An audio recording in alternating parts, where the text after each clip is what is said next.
They say a picture is worth 1,000 words. And as with everything in the Trump administration, that may be an understatement. Of course, there is this photo from the G7 tweeted out by a spokesman for Angela Merkel, showing the German chancellor with her hands planted, staring down at her American counterpart. There's also this one, showing a white imprint on President Trump's right hand following yet another hard handshake with French President Emmanuel Macron. And then there's this one of IMF Managing Director and Chairman Christine Lagarde with a withering look as the president shows up late for a breakfast focused on gender equality. Of course, they will all be overshadowed in about 24 hours by the image of a sitting American president meeting with the leader of North Korea for the first time ever.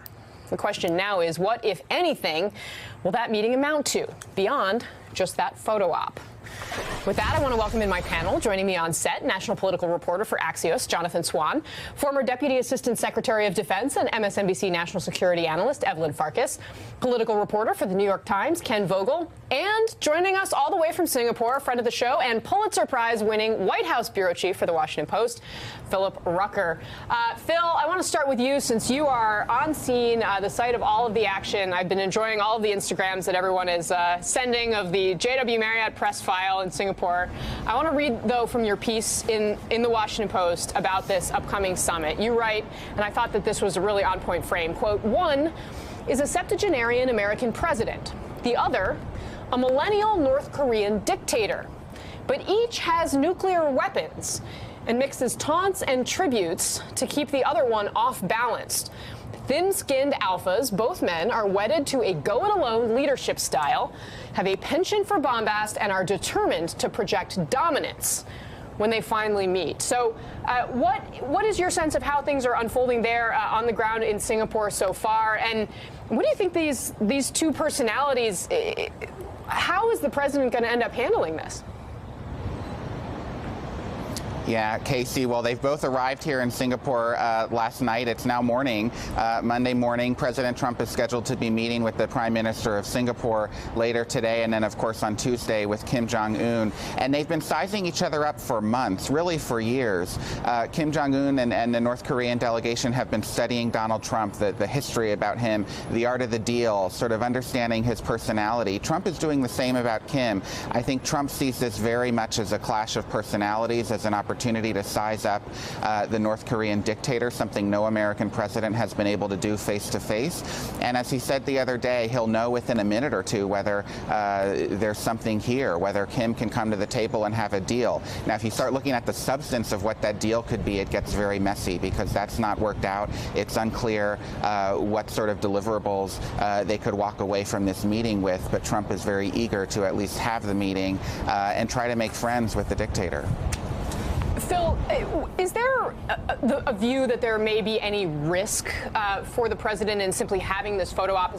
What is the thinking? What has he been told about whether he should smile, how he should present himself in what we know is going to be an instantly iconic picture? Well, it's an iconic picture that the North Koreans very much want.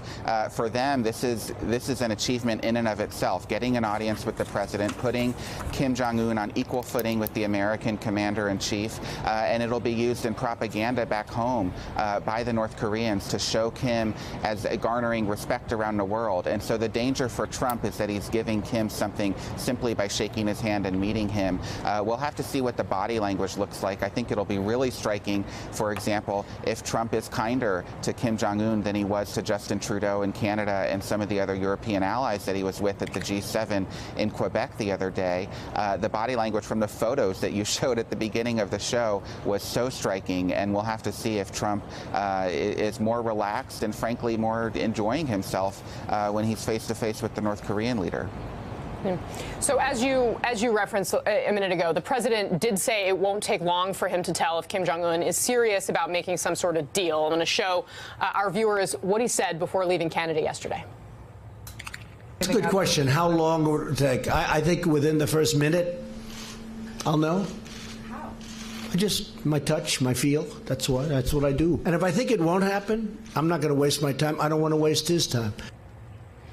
Jonathan Swan, your take on that. Philip Rucker mentioned earlier that this is a clash about personalities, and I know you have some new reporting about that. The president has been, in his briefings, fixated on Kim Jong-un's personality, wanting to know everything he can about him. He's been asking Mike Pompeo, who's actually met with Kim, right, the only one of his top aides.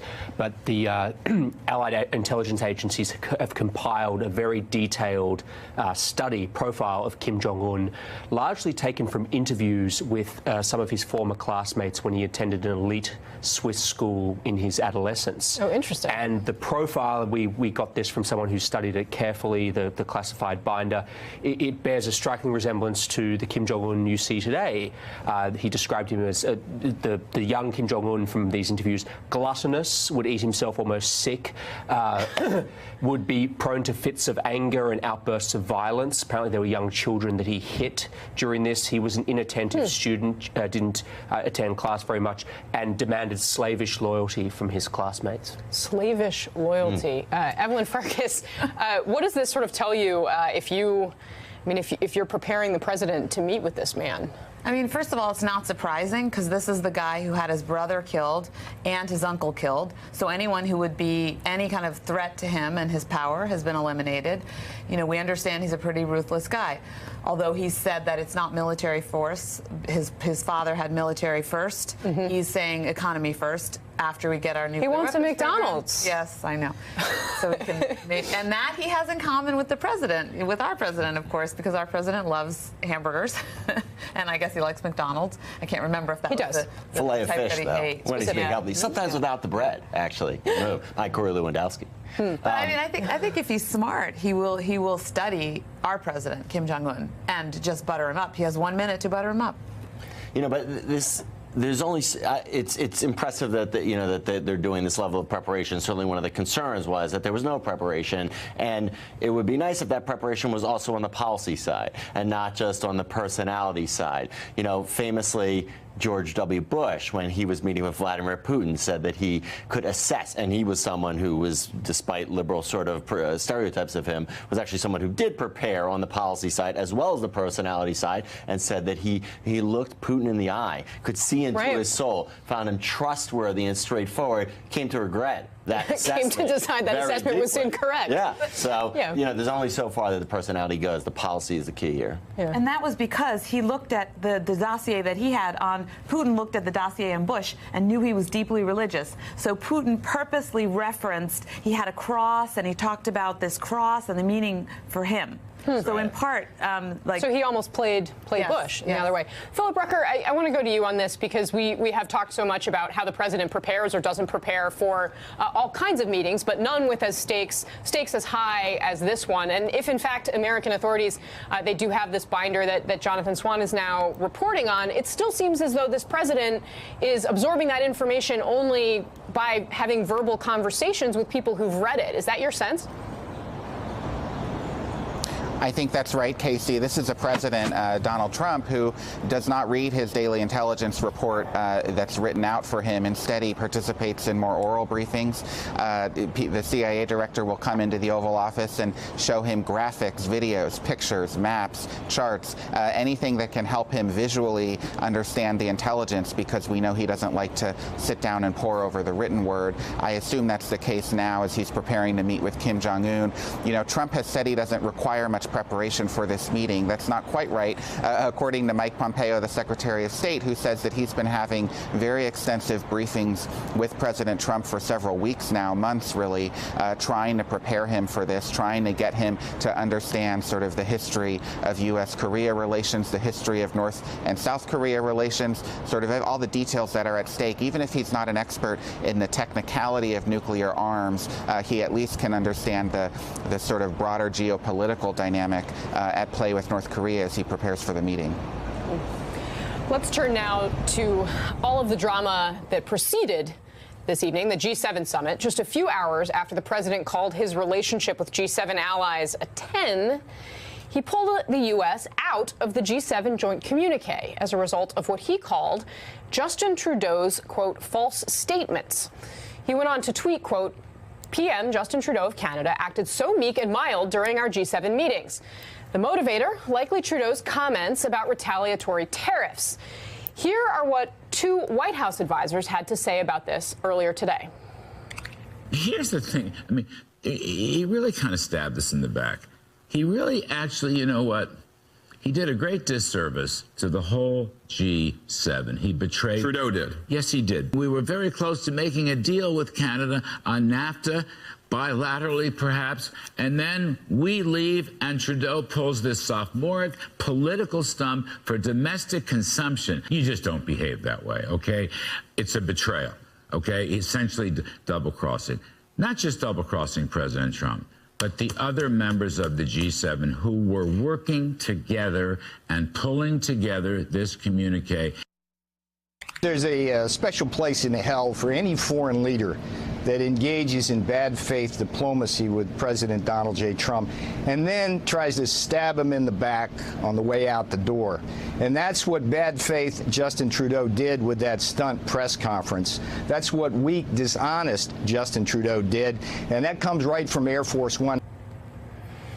After those comments, Senator Jeff Flake tweeting, quote, "Fellow Republicans, this is not who we are. This cannot be our party."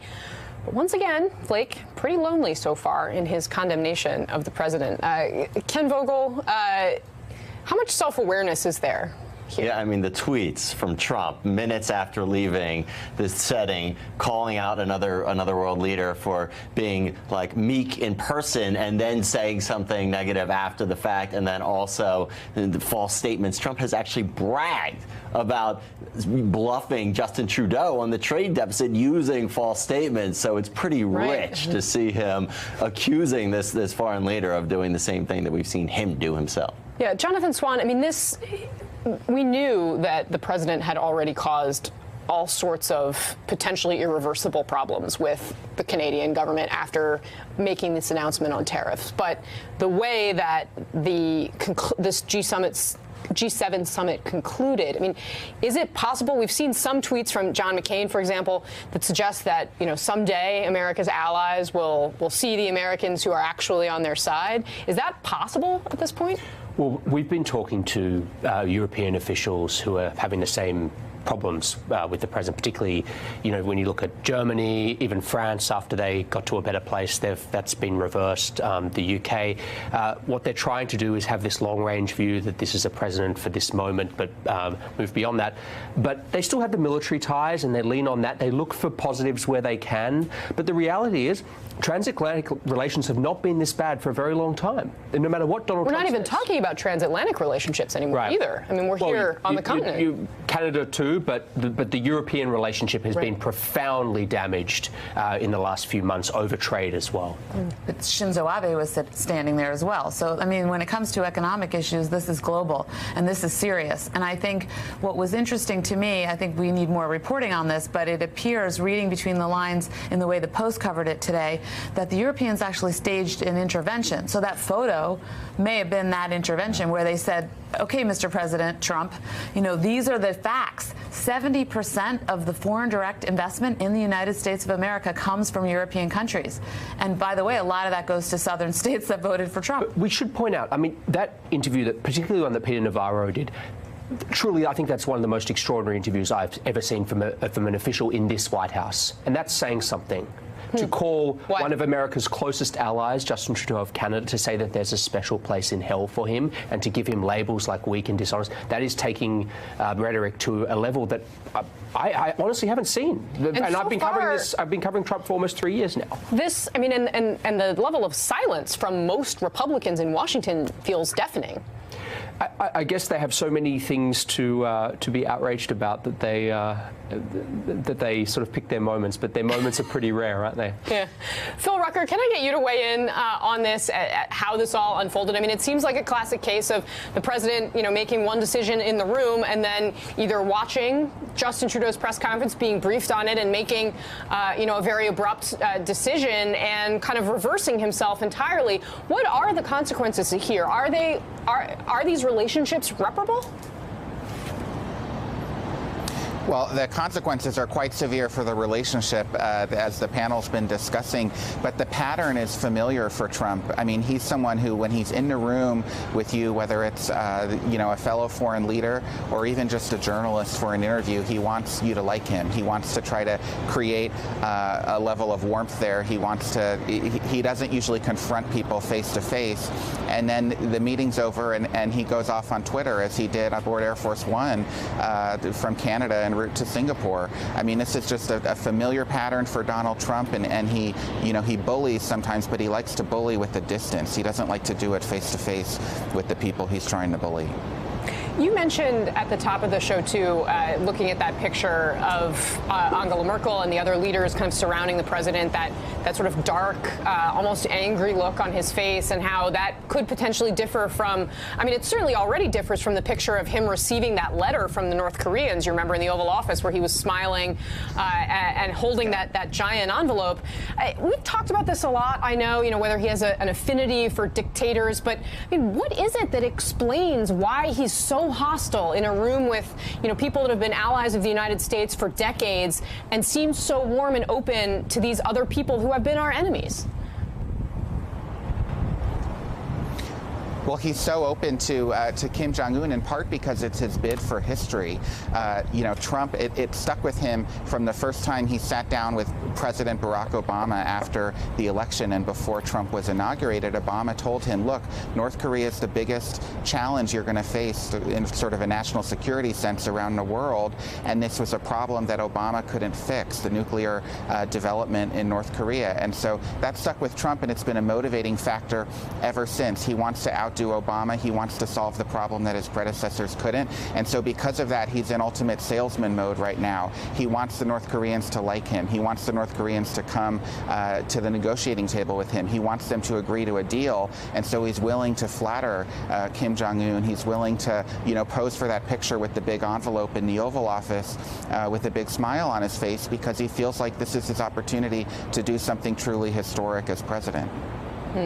Ken Vogel, you want to have a quick last word before we go? Yeah, to your point, Kasie, about the warmness towards traditional adversaries and the coolness towards traditional allies, who's loving this tension at the G7 is Vladimir Putin. I mean, his whole goal was to drive wedges between the traditional Western alliances, and he's got that. Yeah. He's meeting with the Chinese and other officials at the Shanghai Cooperation Organization annual meeting. Hey there, I'm Chris Hayes from MSNBC. Thanks for watching MSNBC on YouTube. If you want to keep up to date with the videos we're putting out, you can click subscribe just below me, or click over on this list to see lots of other great videos.